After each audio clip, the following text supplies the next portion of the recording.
దేవుని బిడ్డలారా, దానియేలు గ్రంథం, పరిశుద్ధ గ్రంథాలు తెరిచి దేవుని వాక్యం చదువుకుందాం. దానియేలు గ్రంథం 3వ అధ్యాయం 17వ వాక్యం నుంచి నేను చదువుతున్నాను, ఆలకించండి ఒకసారి.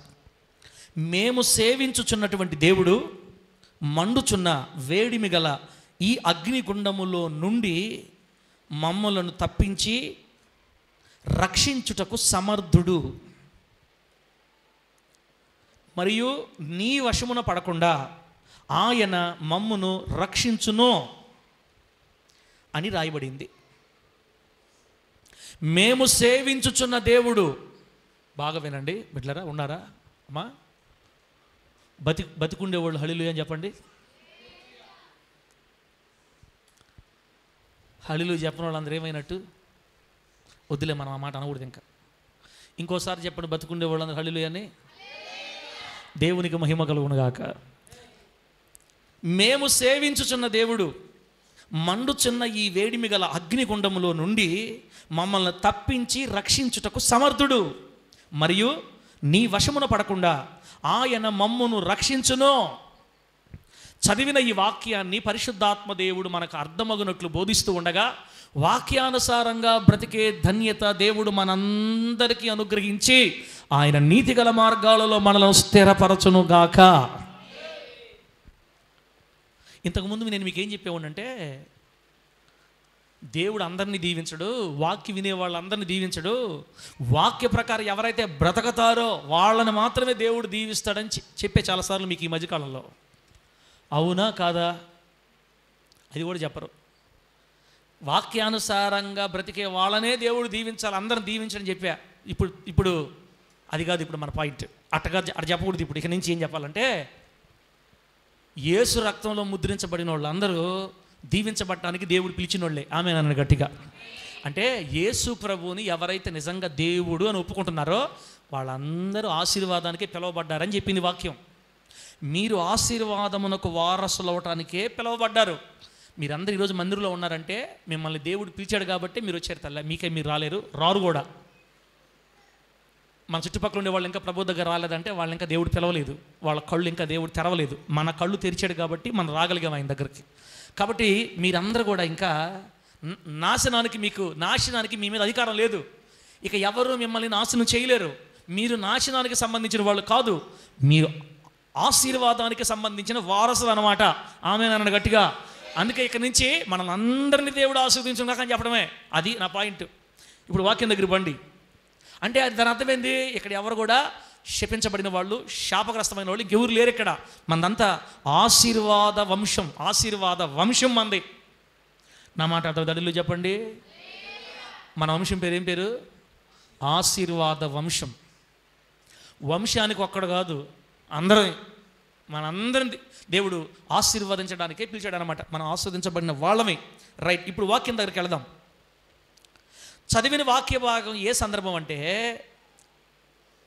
షద్రక్, మెషక్, అబేద్నెగో అనే ముగ్గురు యవనస్తుల్ని నెబుకద్నెజర్ అనే రాజుగారు అగ్నిగుండములో వేయటానికి ఏర్పాటు చేసిన సందర్భం అన్నమాట. ఒక ముగ్గురు యవనస్తుల్ని, నేను నిలవబెట్టించిన ఈ బంగారు ప్రతిమ, ఈ బంగారు బొమ్మ మొక్కాలి మీరు కానీ ఈ బొమ్మకు మొక్కలేదనుకో, అదిగో అగ్నిగుండంలో వేసేస్తా అని రాజు తన ఆస్థానంలో పనిచేస్తున్న ముగ్గురు యవనస్తుల్ని భయపెడుతున్నాడు. ఎందుకు భయపెడుతున్నాడు?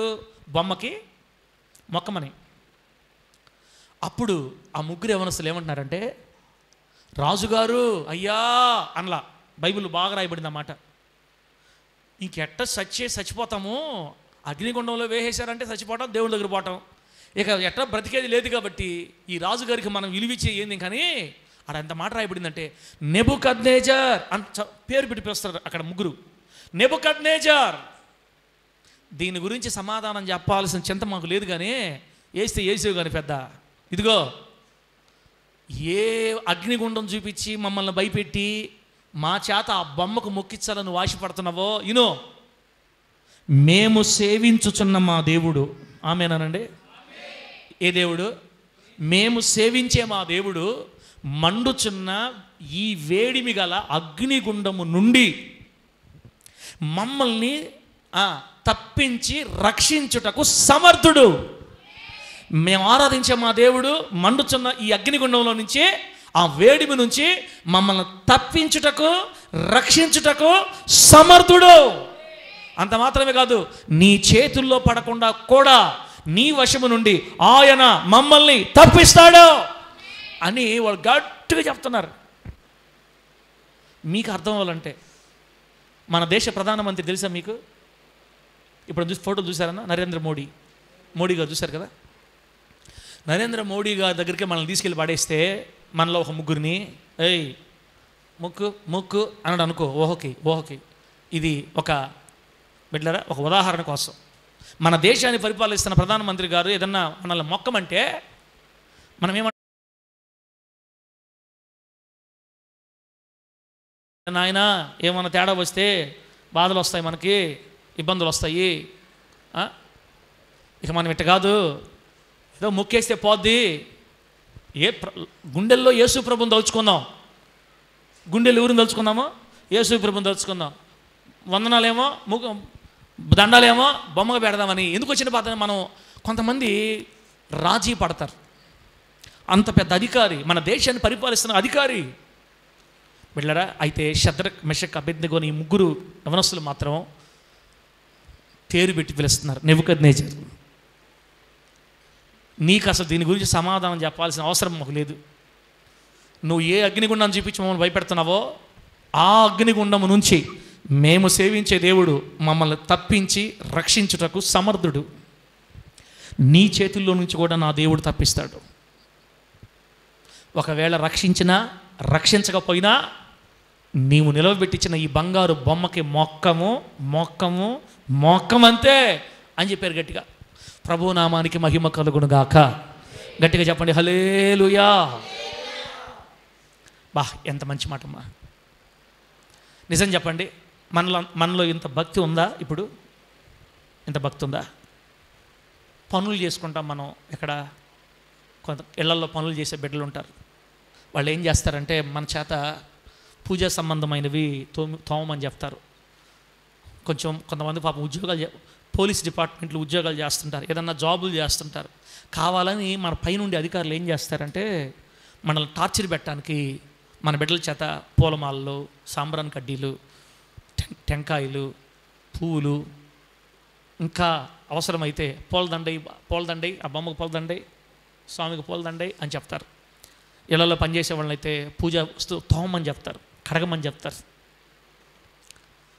మీ దేవుడే దేవుడా? మా దేవుడు కదా. ఇంత నా డబ్బు కావాలి, నేను దోమంట తోమవా, ముగ్గులేవా,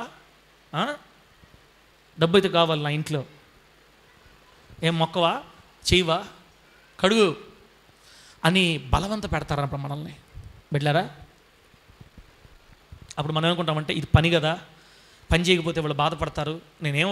నేనేం బొమ్మలకు మొక్కట్లేదు కదా, బొమ్మలకు వాళ్ళ విగ్రహం నేనేం మొక్కట్లేదు, వాళ్ళ దేవుడు నేనేం మొక్కట్లేదు, కడిగేస్తే పోద్దని మనం ఏం చేస్తామంటే రాజీ పడతాం, చేస్తాం. చేసేవాళ్ళు చాలామంది నాకు తెలుసు. మీకు ఒక విషయం తెలుసా? చనిపోయిన ప్రసన్నమ్మ ఉంది కదా మన కాలనీలో, చనిపోయిన ప్రసన్నమ్మ. ఆ బిడ్డ తన పనిచేసే ఇంటి దగ్గర, అది మాకెట తెలిసిందంటే ఆ బిడ్డ ఒంట్లోకి వచ్చి చెప్పిందనమాట. ఆ బిడ్డ ఒంట్లోకి వచ్చి ఆ దురాత్మ చెప్పింది, ఈమెలోకి నేను ఎట్టొచ్చాను తెలుసా? ఈమెలోకి నేను ఎట్టొచ్చానంటే ఆ పనిచేసే ఇంట్లో తులసి చెట్టుకి నీళ్లు పోసింది, అప్పుడు వచ్చేసాను అని చెప్పింది. తులసి చెట్టుకి నీళ్లు పోసింది, అప్పుడు నేను ఈ బిడ్డ ఒంట్లోకి వచ్చేసానని చెప్పింది. తులసి చెట్టుకి నీళ్లు పోయటం తప్ప?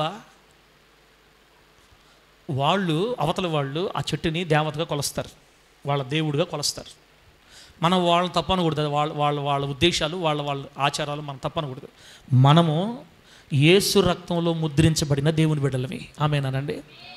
మనం లోకం నుంచి ప్రత్యేకించబడ్డాం. దేవుడు పాపం నుంచి, శాపం నుంచి మనల్ని తప్పించి, విగ్రహారాధన నుండి దూరం చేసి, పాపం నుంచి కడిగి పవిత్రపరిచి, ఆయన ముద్ర వేసి పరలోకానికి మనకు స్టాంప్ వేసి రెడీ చేసి పెట్టాడు మనల్ని. మనము లోకంలో ప్రత్యేకించబడిన జనం, మనము దేవుని ప్రజలమి. ఆమేనండి గట్టిగా. మనము దేవుని ప్రజలం కాబట్టి లోకస్తులతో కలిసి ఉండకూడదు మనం. ఖచ్చితంగా ఇంట్లో పని ఎంతైనా చెయ్యి, ఏమైనా చెయ్యి, అయితే మనం ఏం చేయాలి తెలుసా? విగ్రహ సంబంధమైన కార్యకలాపాల దగ్గరికి వచ్చినప్పుడు మంచిగా చెప్పాలి. మంచిగా, అమ్మా మేము దేవుణ్ణి ఆరాధించే వాళ్ళమే, ఇలా చేయకూడదని మాకు బైబిల్లో ఉందమ్మా, మేము మిమ్మల్ని ఏమనడం లేదు, నేను చేయలేను దాన్ని, దయచేసి ఏమనుకోకండి, నేను తేలేనమ్మా. కొంతమంది ఆఫీసర్లు బీడీలు లేపో, సిగరెట్లు లేపో, మందు లేపో అని చెప్పి పంపిస్తుంటారు మన వాళ్ళ చేత. చిన్న చిన్న ఏంటి దాని ఏమంటారు, మనూరామా తలిపేశారు. అర్థమైందా? ఆఫీసర్లు చిన్న చిన్న ఉద్యోగాలు చేసే వాళ్ళ దగ్గర మందులు తెప్పించుకుంటారు. ఎంతమంది వేదన పడతా పనిచేస్తుంటారో పాపం, కృంగిపోతా పనిచేస్తుంటారు. ఒకవేళ ఇప్పుడు అంత గట్టిగా మాట్లాడారంటే జాబ్ పోద్దని భయం, ఒకవేళ జాబు పోతే ఎట్ట బ్రతకాలని భయం. బిడ్డరా, ఈ వారంలో ఒక సంగతి జరిగింది, మీరు చదువుకోలేదు కాబట్టి మీకు తెలియదు, నేను చెప్తానేనండి. ఈ వారంలో ఒక సంగతి జరిగింది. మన భారతదేశానికి సైన్యం ఉంది కదా, ఆర్మీ. మన భారతదేశ ఆర్మీ తెలుసు కదనా, బార్డర్లో ఉండి డ్యూటీ చేస్తుంటారు. మంచులో నిలబడి తుపాకులు పట్టుకొని ఇతర దేశస్తులు మన మీద రాకుండా సైనికులు, భారతదేశ సైన్యం. ఆర్మీలో మన క్రిస్టియన్ ఒక అతను పనిచేస్తున్నాడు. క్రిస్టియన్స్ ఉంటారు, ముస్లిమ్స్ ఉంటారు, అందరూ ఉంటారు కదా సైన్యం అంటే. అక్కడ మతాలు కులాలు ఉండకూడదు, అక్కడ అందరూ దేశం కోసం పనిచేస్తున్నారు. అతని పేరు శామ్యూల్ కమలేష ఏదో పేరు, కమల్ అనేది పేరు నేను మర్చిపోయాను, సమూయేలు పేరు, దేవుని బిడ్డ. అయితే అతని పైనుండే అధికారి, ఈ వారం జరిగిన సంగతి, ఈ వారంలో బిడ్డారా మీరేమనుకుంటున్నారంటే, సార్ మనకెందుకు ఆ మాటలనే, ఏరే వాళ్ళు ఉంటే బాధపడతారు, మనకు ఎన్నో వద్దు అని అనుకుండొచ్చు మీరు. బిడ్డారా మనం వాళ్ళని తృణీకరించట్లేదు, అవతల బిడ్డలు మనం తృణీకరించట్లేదు. ఎవరి నిర్ణయాలు వాళ్ళవి, ఎవరి పద్ధతులు వాళ్ళవి, వాళ్ళ ఇష్టం అది. మనం వాళ్ళేమనట్లా, మన గురించి చెప్పుకుంటున్నాం, మనం ఎట్లా ఉండాలి, షద్రక్ మెషక్ అబేద్నెగోల మాదిరిగా ఉండాలని మన ఈరోజు మన థాట్ అన్నమాట, మన ఆలోచన అది. అయితే ఆర్మీలో పనిచేసే వాళ్ళకి కులాలు మతాలు ఉండకూడదు, అందరు కలిసి చేసుకోవాలి, దేశం కోసం చేసుకోవాలి. అయితే ఏం జరిగిందంటే, ఈ వారంలో అతని పైనుండే అధికారి కావాలని గురుద్వార్ అనే ప్రాంతంలో ఒక విగ్రహ దేవాలయంలోకి వెళ్ళి డ్యూటీ చేయమనో లేదా ఏదో చేయమని చెప్పాడంట. విగ్రహ ఆలయంలోకి వెళ్ళి డ్యూటీయో లేదా పనో, సొంత పనో, తనకు సంబంధించిన పనో, వీడు క్రైస్తుడు కదా, వీడు ఎక్కడికి వెళ్ళడు, చర్చి తప్ప అన్నిటికి వాడు, వీడు అంతు చూస్తానని కావాలని ఆ వ్యక్తిని విగ్రహ ఆలయం లోపలికి వెళ్ళి ఏదో పని చేసిరమని చెప్పాడంట. అప్పుడేం చెప్పాడు తెలుసా? మన భారతదేశ సైన్యంలో పనిచేస్తున్న దేవుని బిడ్డ ఏం చెప్పాడు తెలుసా? అయ్యా, దేశం కొరకు యుద్ధం చేయమని చెప్పు, నా ప్రాణం పోయినా యుద్ధం చేస్తా. మన దేశానికి హాని చేసే వాళ్ళని కాల్చమని చెప్పు, కాల్చేస్తా. లేకపోతే నన్నట్టు వెళ్ళి చచ్చిపోమని చెప్పు, యుద్ధం కోసం, దేశం కోసం వెళ్ళి యుద్ధంలో చచ్చిపోతా. కానీ దేవాలయంలోకి వెళ్ళి పనిచేసి రావడం అనేది అది దేశం కోసం పనిచేయటం కాదు, అది మీరు కావాలని వ్యక్తిగతంగా చేస్తున్నారు. నేను దయచేసి వెళ్ళనండి, నేను వెళ్ళలేను, నేను క్రైస్తవుణ్ణి. ఆమెను గట్టిగా చెప్పండి, హల్లెలూయా. ఎవరిని? నేను క్రైస్తవుణ్ణి, నేను అలా చేయకూడదు, అలా చేయను, నేను వెళ్ళలేనండి అని చెప్పాడు. నువ్వు వెళ్ళకపోతే నీ పని నేను చూసుకుంటా ఉండరా అని పై వాళ్ళతో మాట్లాడి గందరగోళం చేసి దాన్ని పెద్ద ఇష్యూ చేసి టీవీల్లో, వార్తల్లో మొత్తం, యూట్యూబ్లో మొత్తం పెట్టి చేసేసి టోటల్గా ఏం జరిగింది తెలుసా? అతని ఉద్యోగంలోంచి తీసేశారు. మొన్న ఉద్యోగంలోంచి తీసేశారు. మనోహరన్న ఆర్మీ జాబ్ పోయిందనుకో ఎంత నష్టం. చాలా ఇంకొద్ది సంవత్సరాలు చేస్తే మంచి డబ్బు వస్తుంది, ఇల్లు ఇస్తారు, పొలాలు ఇస్తారు, లేకపోతే పింఛన్ ఇస్తారు, ఏదేదో ఉంటాయి. సెంట్రల్ గవర్నమెంట్ జాబ్ అంటే మంచి జాబు.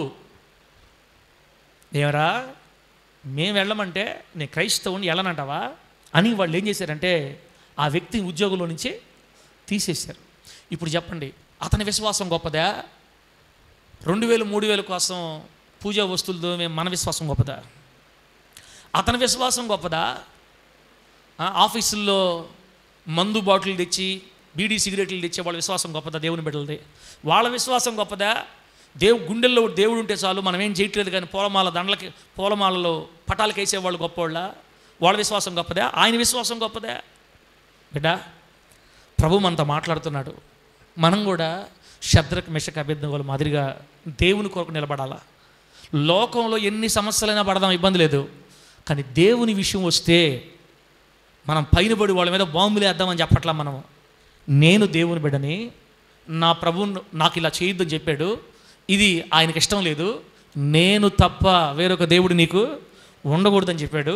అయ్యా మాకు ఇవన్నీ సెట్ కాదయ్యా, దయచేసి మేము అవి చేయలేము, ఇంకేదైనా చెప్పండి చేస్తాం, అవి మేము చేయలేం అని నువ్వు నిలబడితే పరలోక ప్రభుత్వం మనల్ని చూసి, పరలోకంలో ఉన్న మన దేవుడు దేవతలు చూసి ఎంత సంతోషిస్తారో.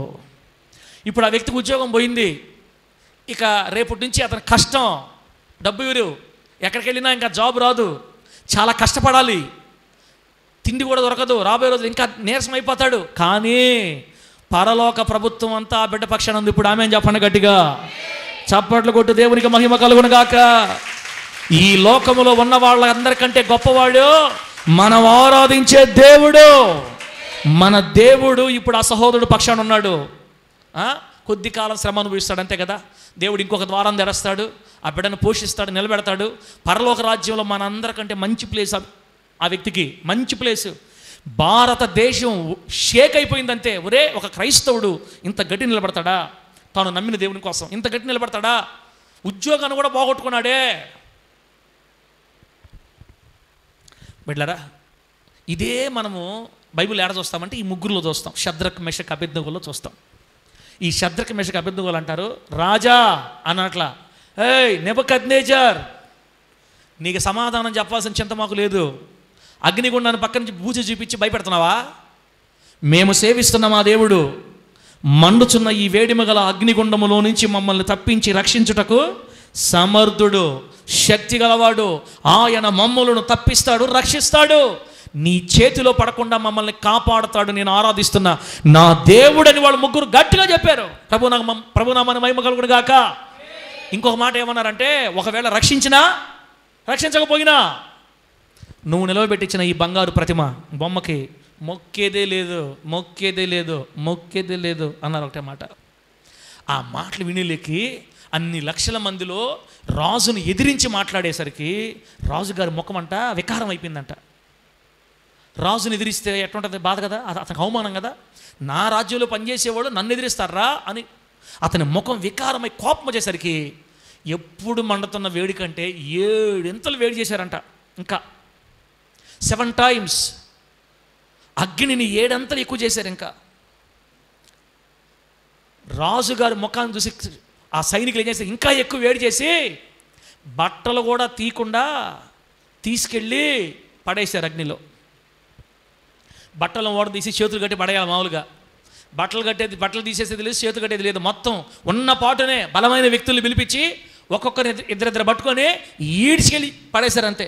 ఎవరా రాజుకి ఎదురు తిరుగుతారు మీరా? మీ దేవుడు అంత గొప్పవాడా? మీ దేవుడు అంత గొప్ప కార్యాలు చేస్తాడా? మీ దేవుడు అంత శక్తిమంతుడా? రాజుగా నిలబెట్టించిన దేవుడి కంటే, ఈ బొమ్మ మన విగ్రహం కంటే, మన దేవుడి కంటే ఇంకో గొప్ప దేవుడు ఇక్కడ ఉన్నాడా? ఎవడరా దేవుడు? రే చూసుకుందాం మీ దేవుడు అని రాజుగారి కోపాన్ని బట్టి, తీవ్రమైన ఆజ్ఞని బట్టి బట్టలు కూడా ఓడదీయకుండానే మొత్తం లాక్కెళ్ళి ఈడ్చుకెళ్ళి పడేశారు అంతే. బైబిల్ రాయబడింది, ఈ ముగ్గురిని తీసుకెళ్ళి ఆ అగ్నిలో పడేశారే, ఆ 7 ఇంతలు వేడి చేయబడినటువంటి అగ్ని గుండం సెగకి వీళ్ళని పట్టుకెళ్ళినోడు కాలిపోయారు. 6 మంది ఈ ముగ్గురు లాక్కెళ్ళినోడు ఆ సెగకి విసిరేసి వెనక్కి వచ్చేద్దాం అనుకు పోయినోళ్ళు ఆ సెగకి ఇంకా రాలేక అక్కడే కూలబడిపోయారు, కాలిపోయారు అంతే, ఉడికిపోయారు. అగ్నిగుండంలో వల్ల గట్టు మీద గట్టి మీద పడిపోయి అట్టే ఉడికిపోయారు అంతే. చికెన్ 65 చేప కోడిని ఉడకబెడితే అయిపోయారు అంతే, చనిపోయారు. 6 మంది చనిపోయారు. దేవుని బిడ్డ సత్యారులే, వాళ్ళని వేశారు కదా అనుకున్నాడు రాజు.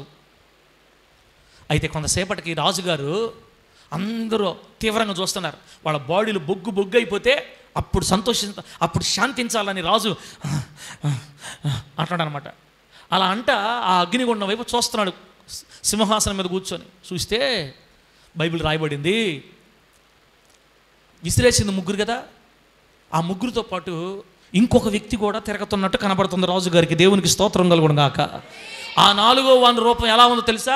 దేవతల రూపం పోలిన వాడని రాయబడింది. దేవదూత, పరలోకము నుండి దేవదూత.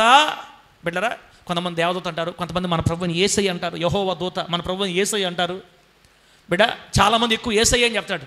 పరలోకం నుంచి మన ప్రభువుని యేసుక్రీస్తు వారు ఆత్మస్వరూపిగా ఒక దేవదూత వలె ఆయన తన బిడ్డల మధ్యలోనికి వచ్చి వారి ముగ్గురిని విసిరేసే లోపే ఆయన ముందుగా అక్కడికి వచ్చి అగ్నిగుండాన్ని, 7 ఇంతలుగా వేడి చేయబడిన అగ్నిగుండాన్ని ఏసీగా మార్చాడు యేసు నామములో.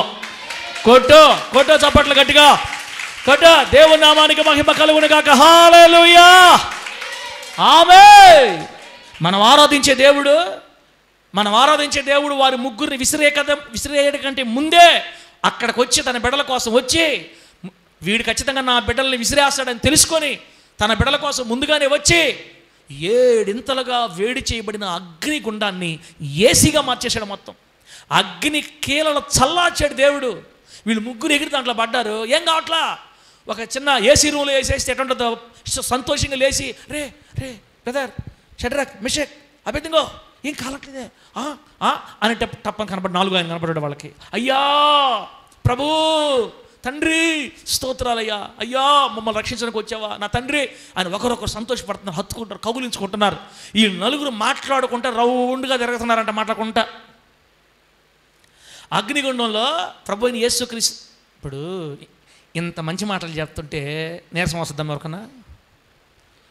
ఈ మాటలు చెప్పేటప్పుడు కూడా నీరసం వచ్చిందంటే ఇంక ఈ ప్రజల్ని ఏ ప్రభుత్వాలు బాగు చేయలేవు, ఇంకా ఏ అమ్మఒడులు బాగు చేయలేవు, ఏ చేయత్తలు బాగు చేయలేవు. ఇంకా హుషారుగా ఉన్నాడమ్మా. అసలు నేను చెప్పేది ఏ సబ్జెక్టు? అగ్నిగుండంలోకి దేవుడు వచ్చాడు తన బిడ్డల కోసం.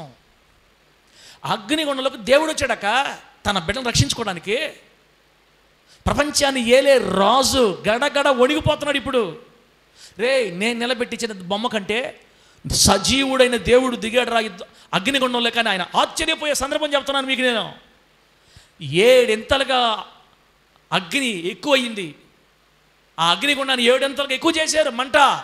ఆ భయంకరమైన వేడి కొలిమిలోనికి ప్రభువైన యేసుక్రీస్తు వారు వచ్చి తన బిడ్డలు కాలిపోకుండా ఏసీగా చల్లగా అగ్ని యొక్క కీలల శక్తిని చల్లార్చేసాడు. అంతే.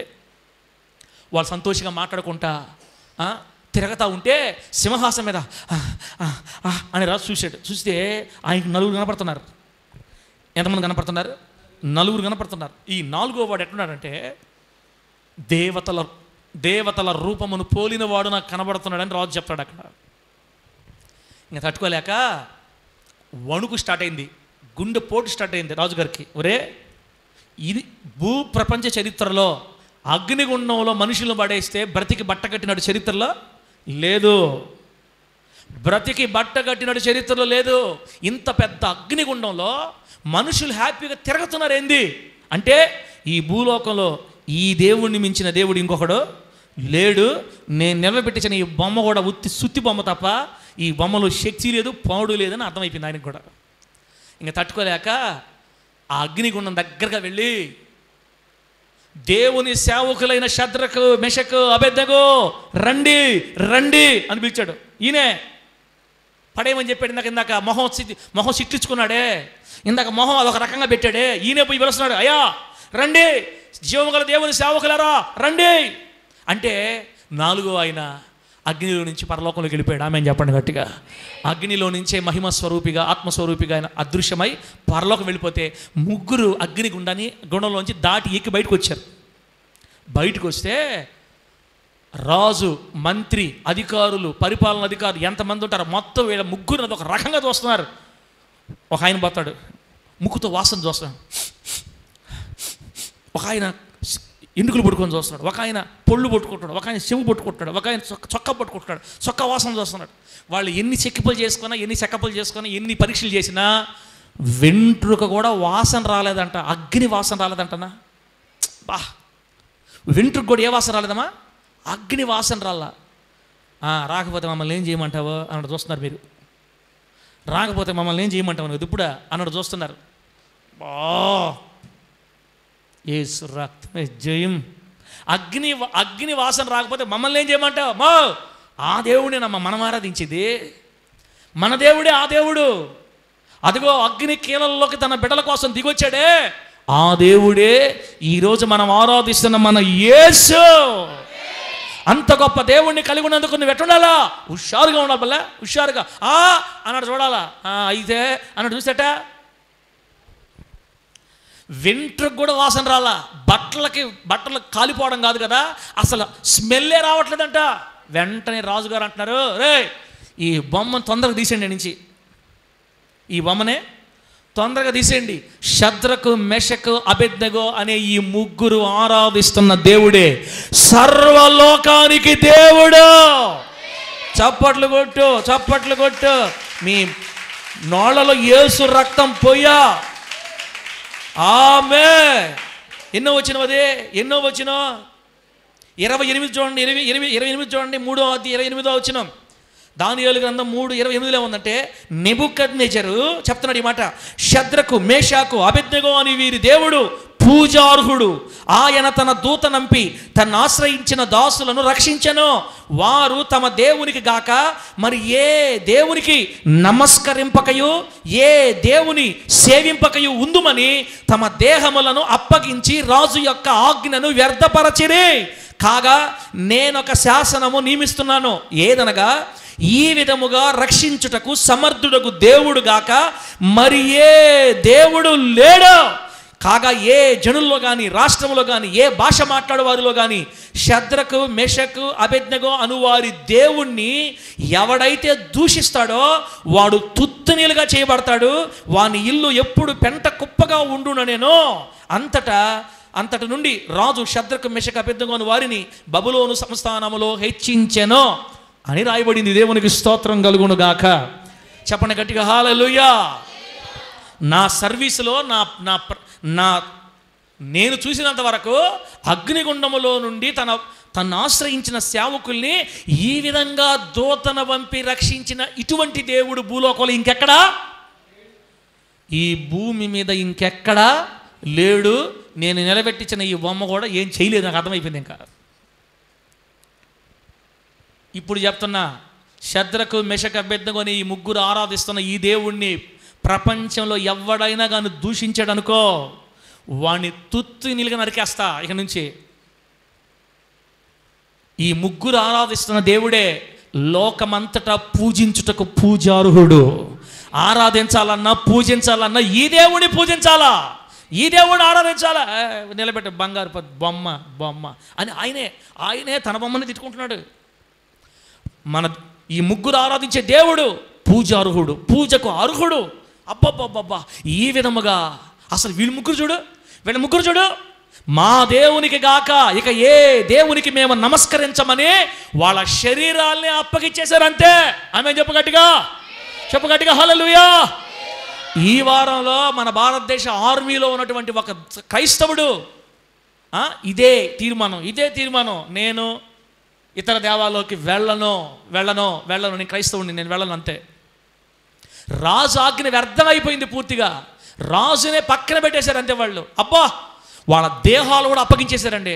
ఇదిగో ఇంత గొప్పగా సేవిస్తున్నటువంటి తన సేవకుల్ని రక్షించడానికి ఆ దేవుడు తన దూతను పంపి 4వ వాడిగా అగ్నిగుండంలో పంపి ఇంత గొప్ప అగ్నిగుండాన్ని చల్లార్చి కనీసం వాసన కూడా లేకుండా కాపాడిన ఈ దేవుడు వంటి దేవుడు ఈ భూమి మీద ఇంకెక్కడా లేడు. ఇక మీదట ఈ దేవుణ్ణి ఎవరు తిట్టినా, ఎవరన్నా కానీ తోలనాడినా తుత్తి నరికేస్తా. ఒక్కొక్కరిని చెప్తున్నా, మీ ఇల్లు పెంట కుప్పలాగా విడవబడద్దే అని శాసనం చేసి చట్టం చేసి వదిలేడు లోకం మీదకి. దేవుడికి స్తోత్రం కలుగును గాక. ఆ రోజు నుంచి ప్రపంచమంతా ఏం మాట్లాడుతుందో తెలుసా?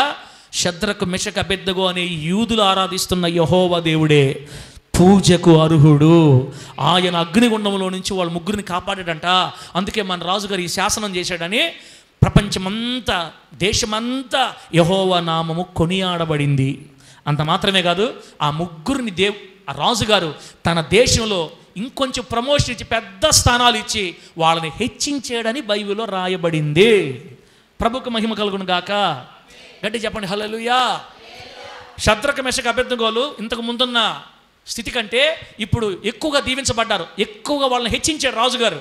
ఎన్నో మాట అది, ఎన్నో వచ్చిన లాస్ట్ వచ్చిన కదా 30 వచ్చినాం. అంతటి నుండి రాజు షద్రకు మెషకు అబేద్నెగో వారిని బబులోను సంస్థానంలో హెచ్చించాను. అంటే మనం ఒక స్థాయి నుంచి ఇంకో స్థాయికి హెచ్చించబడాలంటే మనం అప్పుడప్పుడు అగ్నిగుండాలు దాటాలి. ఆమేనండి. ఏం దాటాలి? నువ్వు దాటుకో, మాకేం బళ్ళా అంటున్నారు మీరు. మీకు వద్దుకుపోతే ఆడే ఉన్నాడు, నాకేం పెద్ద ఇబ్బంది ఏం లేదు, నేను మాత్రం వెళ్తాను ముందుకి అంటున్నాను నేను. మనం ఉన్న స్థితి నుంచి అభివృద్ధి కలగాలంటే, మనం ఉండే స్థితి నుంచి దేవుడు మనం రెండింతలుగా ఆస్వాదించాలని ప్రభు కోరుకున్నప్పుడు ఒక్కొక్కసారి, ప్రతిసారి కాదు, ఒక్కొక్కసారి ఆయన మనల్ని అగ్నిగుండకుండా నడిపిస్తాడు. బిడ్డ, ఇది ఆడ జరిగిన సంగతి అన్నమాట. అక్క, ఆత్మ సంబంధమైన రోషం ఉండాలా, గుర్తుపెట్టుకో. చచ్చిపో దేవుడి కోసం, ఏమవుద్ది? ఇప్పుడు నువ్వు బతికి ఊరిని వదిలేచాలి. నువ్వా ప్రభువుని నమ్ముకుంటువి, సోదుల దగ్గరికి పోతుంటివి, ఎందుకు బతుకు? దేనికి బతుకు? ఎవరిని వదిలేచాలని బతుకు చెప్పు. అదేమంటే దేవుడు నన్ను ప్రేమిస్తున్నాడు చెప్తాను వచ్చిన పాస్టరా. ఆయన మనల్ని ఎంత ప్రేమిస్తున్నాడు కాబట్టి నేను సోదుల దగ్గర పోతాను చెప్తున్నాను. నువ్వా? దయ్యాలే ఈయన చూసి వణిగిపోతుంటే దెయ్యం దగ్గర పోతావేంది నువ్వు? తప్పు కదా. ఎంత బాధపడతాడు దేవుడు. శాతపడి చేసేవాళ్ళ దగ్గరికి, దాండిపులు పెట్టేవాళ్ళ దగ్గరికి, ఇంకా ఎట్లా చిలక జోష్యాల దగ్గరికి వెళ్తున్నారు మనవాళ్ళు. ఇక్కడ కాదులే, మనవాళ్ళు కాదులే, ఆంగ్లేయులు రేపు విన్నప్పుడు ఒక అర్థం అవుతాయి. బుద్ధి ఉండబల్లే, బుద్ధి. రాజుల్ని ఎదిరించారు దేవుని కోసం, రాజుల్ని ఎదిరించారు. మా ప్రాణాలు పోయినా, నా ప్రాణం నేను మళ్ళా కాలిపోయి బూడిదైపోయినా, నా దేవుడు మమ్మల్ని రక్షించినా రక్షించకపోయినా నీ బొమ్మకు మాత్రమేమో చెప్పు, నీ బొమ్మకు మాత్రమేమో మొక్కమంతే. ఏమైపోయింది అక్క నీ రాష్ట్రమా? ఏమైపోయింది? తోమే దగ్గర గట్టిగా ఉండు. ఆదివారం నేను చర్చికి పోవాలి, రాను, ఇంకో పని చూసుకుంటాను చెప్పు. ఆదివారం సార్ 8 గంటలకు ఆఫేస్తే 8:30 పనికి పోతా. ఎవా వారం అంతా వాడుకొని చాలదామా సార్? మళ్ళీ తిడుతున్నారు సార్, మీరు తిట్టబోకండి సార్ మళ్ళీ మీరు. అప్పుడప్పుడు తిట్టాలమ్మా, అప్పుడప్పుడు అరవాలే. ఆదివారం ఏంది ఇంత లేట్ అవుతుంది? 10 గంటల దాకా తొందరగా అయిపోతే మనం పోవాలనుకుంటే, అక్క వారం అంతా చేసుకున్నావు, ఒక్క రోజున కొంచెం ప్రశాంతం కూర్చోవు దేవుడు సందిలా కూర్చోవా? ఇంక దేనికి నువ్వు? ఇప్పటికే మన జీవితాలు తెల్లారుతూ ఉన్నాయి ఒక్కొక్కరికి మన జీవితాల్లో. ఎందుకు చెప్పు? దేవునికి సమయం లేక, మన జీవితాల్లో దేవునికి సమయం లేక, దేవునికి విలువ లేక, దేవుడి కోసం నిలబడక నీకు తెలియట్లేదు. ఎడదిట్టాలా? నాకెందుకు వచ్చిన బాధ అనుకుంటే ఏ బాధ లేదు అసలు. చెప్పండి, నాకెందుకు వచ్చిన బాధ? పెద్ద ఆయనే గమ్ముకుండా నాకెందుకు అనుకుంటే అటు అనిపించట్లే నా మైండ్.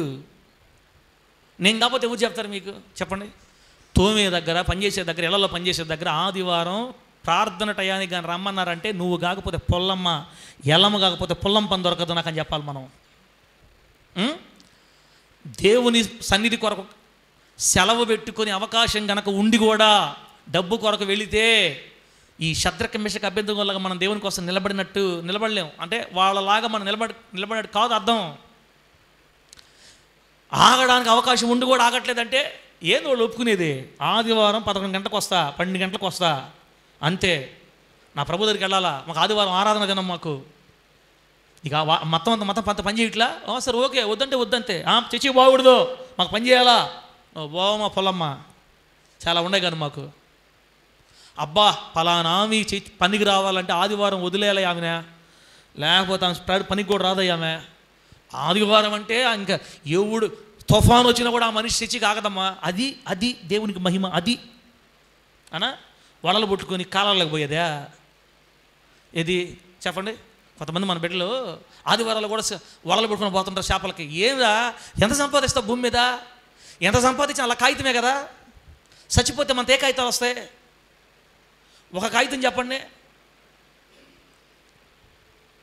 చచ్చిపోయిన తర్వాత 3 గంటలకు ఇంట్లో పెట్టారంటే వాసన. దేనికన్నా చెప్పండి? అసలు ఏముంది ఈ లోకంలో? కాగితాలు అయ్యి, దానికోసం మన ప్రయాస. ఈయన్ని పట్టుకో, ఈయన ఇస్తాను నీకు. ఇదిగో అగ్నిగుండం. దేవుని కొరకు భయపడకుండా ప్రాణం పోయినా పర్వాలేదు అనుకున్నారే రోషంగల భక్తులు. వీళ్ళని దేవుడు ఆ శ్రమ నుంచి దాటించి ఉన్నత స్థితికి హెచ్చించాడు. దేవుడికి స్తోత్రం కలుగును గాక. బబులోను సంస్థానంలో హెచ్చించాడంట. ఆశీర్వాదం దేవుడి అలక్కనిక తమ్ముడా, ఆశీర్వాదం నీకు దేవుడు ఇవ్వాలి. నీకు దేవుడు ఇవ్వాలంటే నువ్వు దేవుని కోసం నిలబడాల. ఉద్యోగాలు చేసేవాళ్ళలారా, వ్యాపారాలు చేసేవాళ్ళలారా, లేకపోతే ఇంకో దగ్గర పనులు చేసేవాళ్ళలారా, విగ్రహాల దగ్గర మిమ్మల్ని కావాలని టార్చర్ చేస్తే యేసు కొరకు గట్టిగా మాట్లాడి వదిలేయండి. అవసరమైతే పోయితే పోయింది, పోగొట్టుకో దేవుడి కొరకు. ఈ భూమి మీద భూలోకంలో ఆయన కొరకు కొన్నిట్లు పోగొట్టుకుంటే పరలోకంలో సమృద్ధిని పొందుకుంటావు. పరలోకంలోనే కాదు, భూమి మీద కూడా నీకు దేవుడు ఉన్నత స్థితి ఇస్తాడు యేసు నామములో. చెప్పు గట్టిగా హల్లెలూయా. విశ్వాస వీరులు అవుతాం మనం నిలబడితే. మనకి ఇతరుల మీద కోపం లేదు, విగ్రహాల మీద మనకు అవసరం లేదు, అసలు మనకు అవసరం లేదు. అది వాళ్ళు వాళ్ళ స్థితి అయ్యి మనం జాగ్రత్తగా ఉండాలి. మనకెందుకు వచ్చిన బాధ వాళ్ళతోటి? మనకి వాళ్ళకి పొంతన బిడ్డ. మనం వాళ్ళని ప్రేమించాలి, వాళ్ళ క్షేమాన్ని కోరుకోవాలి, వాళ్ళ కోసం ప్రార్థన చేయాలి. కానీ వాళ్ళ విధి విధానాలు మనం అనుసరించకూడదు. మన ఆత్మీయ యూదులమి. ఆమె నన్ను గట్టిగా, ఆత్మీయ యూదులు మన విధులు వేరు, వాళ్ళ విధులు వేరు, అంతే. మన పనులు వేరు, వాళ్ళ పనులు వేరు. మన దేవుని కోసం నిలబడాలి. అట్లా అందరినీ ప్రేమించాలి, అందరితో సమాధానంగా ఉండాలి, అందరి కోసం ప్రార్థన చేయాలి, అందరూ మంచిగా ఉండాలి, మనం కోరుకోవాలి. కానీ దేవుని విషయం దగ్గరకు వచ్చేసరికి శద్రక మెషక అబేద్నెగోలాగా మనం నిలబడాలి ప్రభు కోసం గట్టిగా. ప్రాణం పోయినా పర్వాలేదు ప్రభువా, నేను నీ కోసం నిలబడాలయ్యా, నేను రాజీ పడకూడదయ్యా లోకంతో, నాకు ఆ సహాయం చేయి ప్రభువా అని కోరుకోవాలి మనం. ఆ మంచి మనస్సుని దేవుడు మనందరికి అనుగ్రహించునుగాక. ఆదివారాలు పనికి పోయి సంపాదించి ఆ కాగితాలు నీకేం జీవితాంతం పనిచేయవు. బంద్ చేయి, నా మాటిని బంద్ చేయి. ఇప్పుడు ప్రభుత్వ ఉద్యోగాలు, ప్రైవేట్ జాబులు ఒప్పుకోవట్లేదు, అది ఓకే. రాకపోతే ఇబ్బంది అని మనకి షిఫ్ట్లు వారి డ్యూటీలు ఉంటాయి, షిఫ్ట్లు వారి డ్యూటీలు, వాటిలో మనం ఏం చేయలేం, వెళ్ళాలి ఖచ్చితంగా. ప్రభువుకు తెలుసు ఆ విషయాలన్నీ. కానీ రాగలిగిన అవకాశం ఉండి కూడా పనులకు పోతుంటారే, వీళ్ళ సంగతి చెప్తున్నాను నేను. ఆ రోజు ఆపుకొని మందిరికి రాగలిగే అవకాశం ఉన్నా కూడా వెళ్తుంటారు అన్నమాట ఆ 4 కాగితాల కోసం. ఏం కాగితాలు? ఆ కాగితాలు. కానీ బిడ్డలారా, ఈ విధంగా శద్రక మెషక అబేద్నెగోల వలె ప్రభువు కొరకు నమ్మకంగా నిలబడి ప్రాణం పోతున్న ఆయన కొరకు రాజీ పడకుండా ఈ భూమి మీద గొప్ప భక్తులుగా బ్రతికే ధన్యత మనందరికీ ప్రభు ప్రసాదించి వర్ధిల్ల చేయునుగాక. గట్టిగా చెప్పండి హల్లెలూయా. నేను మీకు తిట్టి చెప్పాలనుకోలేక తమ్ముడా, అసలు నేను చెప్పాలనుకుందేం తెలుసా? ఆయన మమ్మల్ని రక్షించుటకు సమర్థుడు. విశ్వాసం నేర్పించాలనుకున్నాను నేను, కానీ బండి ఇటు పోవాల్సింది ఇటు పోయింది. ఇది దేవుడు నడిపింపంటారు దీన్ని. ప్రభు ఎట చెబితే అటు వెళ్ళాలి, మనం మన ఇష్ట ప్రకారం వెళ్ళకూడదు. ఆయన ఎందుకో ఇలా పోవాలనుకున్నాడు ఈరోజు. ఎవరి కోసమో కనుకమ్మా, ఎవరి కోసం నాకు తెలియదు. మన సార్ కొంచెం స్మూత్ అయిపోయాళ్లే, ఏమైనా చేసుకోవచ్చు అనుకునే, నాదేముందమ్మా, నాదేమని చెప్పు, నాతేంది మీకు లెక్క. మీరు దేవుడి దగ్గర నిలబడాలి. రేపు మనం ప్రతిదానికి లెక్క చెప్పాలి. రక్షించబడ్డాం, యేసుక్రీస్తు నిజ దేవుడు. అసలు యేసుక్రీస్తు నిజమైన దేవుడు, నా దేవుడు అని తెలిస్తే అసలు విగ్రహ వస్తువులు పట్టుకుంటే మనకది చెయ్యి. అమ్మో నా ప్రభు, అయ్యో. సూదిగల దగ్గరికి, దెయ్యాల దగ్గరకు పోవాలంటే వనకద్ది చెయ్యి. అమ్మో నా ప్రభు, నేను బాధ పెట్టేస్తాను. అంటే నీకు నిజంగా దేవుడి మీద ప్రేమ లేదు కదా, అర్థమా ఆ మాట? నిజంగా నీకు దేవుడు అంటే పిచ్చి ప్రేమ అయితే అసలు నువ్వు వెళ్ళగలుగుతావా? అసలు ఇశ్రాయేల్ భాష చెప్పిన వెళ్ళలేవు, చెప్పకపోయినా వెళ్ళలేవు నువ్వు. అసలు నా ప్రభు నేను బాధ పెట్టకూడదు, నా దేవుడిని అమ్మో నన్ను రక్షించుకున్నాడు ఆయన, నాకు ఈ శాపం తొలగిపోయింది, నేను ఇప్పుడు చచ్చిపోయి పరలోకం పోతా, నేను నరకం తప్పించేసాడు నా దేవుడు నాకు, అమ్మో నా తండ్రిని నేను సంతోషపెట్ట. ఇట్లుంటుంది మన మనసు అంతా. ఈజీగా వెళ్ళిపోతున్నావంటే అసలు నీకు దేవుడి మీద ప్రేమ ఉందా లేదా నాకు డౌట్ వస్తుంది. ఇంకా దేవుని బిడ్డ సరి చేసుకోవాలి. జాగ్రత్త. దేవుడు దేన్నైనా సహిస్తాడు, విగ్రహారాధన మాత్రం సహించడు. ఆయనకు రావాల్సిన మహిమని ఇంకొకరికి కానీ ఇచ్చామనుకో బిడ్డ, చాలా బాధపడతాడు దేవుడు. అసలు నాకు రావలసిన మహిమని నేను విగ్రహాలకు చెందనీయను అని చెప్పాడు బైబిల్లో దేవుడు. మహిమ నాకే ఉండాలి, ఎందుకంటే సృష్టికర్త నేనే. దేవుడు ఎవరు లేరు ఈ భూమి మీద, నేనే దేవుణ్ణి. దేవతలు అనబడిన వారు ఎందరో ఉన్నారు, కానీ వాళ్ళని సృష్టించింది కూడా నేనే. ఒకప్పుడు వాళ్ళు పడిపోయి మహిమను పోగొట్టుకుని దెయ్యాలయ్యారులే. దేవతలు అనబడిన వారు ఎందరో ఉన్నా దేవుడు నేను ఒక్కడనే. నాకు రావాలి మహిమ. అసలు మీరు నా బిడ్డలు, నా రక్తంలో కడగబడిన వాళ్ళు, నేను ముద్రించుకున్న వాళ్ళు. బిడ్డ నా కొరకు నిలబడాల్సింది పోయి నువ్వు లోకం కోసం నిలబడుతున్నావు ఏంది అని ప్రభు బాధపడితే ఏం చెప్తావు అక్క దేవుడికి కదా? ఒకసారి ఆలోచించుకొని బిడ్డలారా, ఎవరిలోనూ పొరపాట్లు ఉంటే, తెలుసో తెలియకో పొరపాట్లు చేస్తామన్నా, జరిగిపోయిందని వదిలేయండి. చెల్లా అమ్మా ఇక్కడి నుంచి జాగ్రత్త. పనిచేసే దగ్గర కానీ, నువ్వు వర్క్ చేసే చోట కానీ నిన్ను టార్చర్ పెట్టి దేవుని విషయంలో టార్చర్ పెడితే తెగిచ్చంత చేస్తున్నాము, తెగిచ్చు నువ్వంతా. ఇంకా ఆర్మీ ఉద్యోగాన్ని వదిలేస్తున్నాడు అక్క దేవుని కోసం. ఆర్మీ ఉద్యోగాన్ని మనం ఎంత చెప్పండి, ఆ వ్యక్తి వల్ల ఎంత మహింపరచబడిందో దేవుని నామం. అసలు నా కడుపును పుట్టాలి ప్రభు అటు బిడ్డలను కోరుకున్నాను నేను. నా కడుపును పుట్టాలి ప్రభు, అంత గట్టిగా ఉండే బిడ్డలు నా కడుపును పుట్టాలి. కానీ దేవుని బిడ్డకు ఆ తెంపు ఉంటుందమ్మా, ఆటోమేటిక్ వచ్చేస్తుంది ఆ తెంపు. అది ఎవరో చెప్తే రాదు, అది ఆటోమేటిక్ బ్లడ్లోనే ఉండిపోద్ది. మనకి దేవుడి మనం బాప్తిసం పొందినప్పుడే మన బ్లడ్ మారిపోద్ది పూర్తిగా.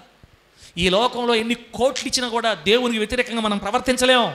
కానీ ఎందుకు మనం అలా ప్రవర్తిస్తున్నాం అనేది ఆలోచించుకోవాలా. ఇంకా దేవుని మీద నీకు ప్రేమ కలగలేదా?